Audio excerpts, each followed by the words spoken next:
Hello friends, we are here in the first chapter of the book of Colossians. This is Colossians chapter 1.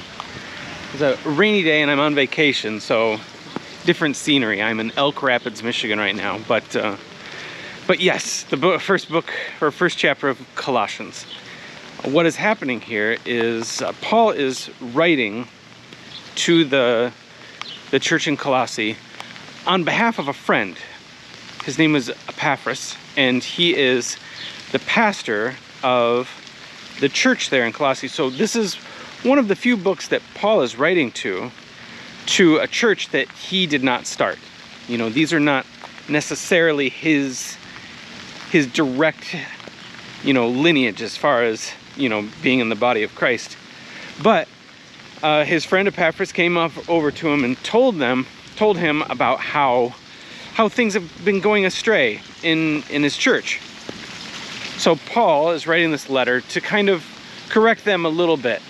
And you'll notice from this first chapter, he's giving, there's a normal introduction. It looks like normal Paul letter. He starts off the same way, grace to you and peace and then thanksgiving. I thank God whenever I think of you, because of the wonderful things that God is doing through the church there. And that's normal for Pauline letters.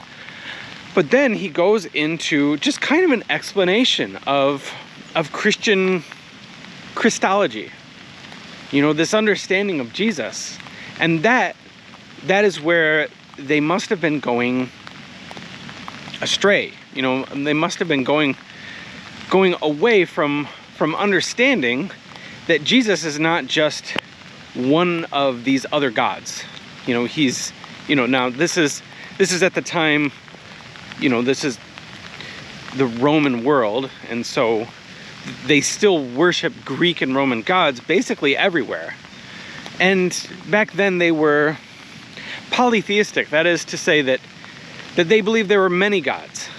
And so when they hear about this Jesus, they're like, oh great, another god.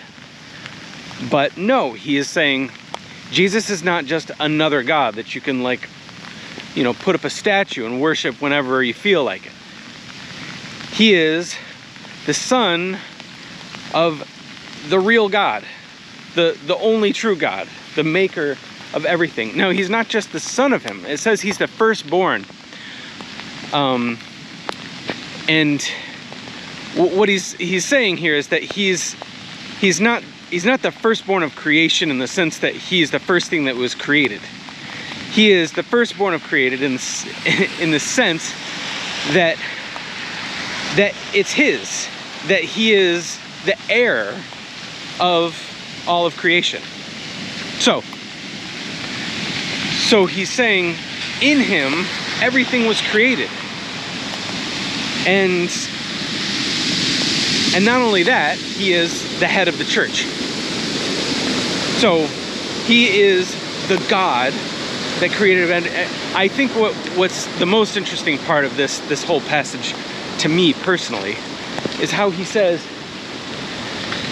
he is the image of the invisible God.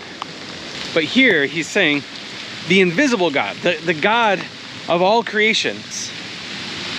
And so he continues to say that he's worth, Paul's in prison at this point, and he's saying, he's worth this imprisonment. This Christ he's worth suffering over. He's not just something, he's not like the gods of Greek mythology.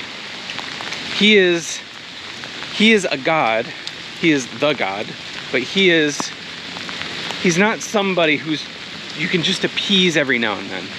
He is someone that is worth sacrificing your life and your time and your energy to serve, because he is the God.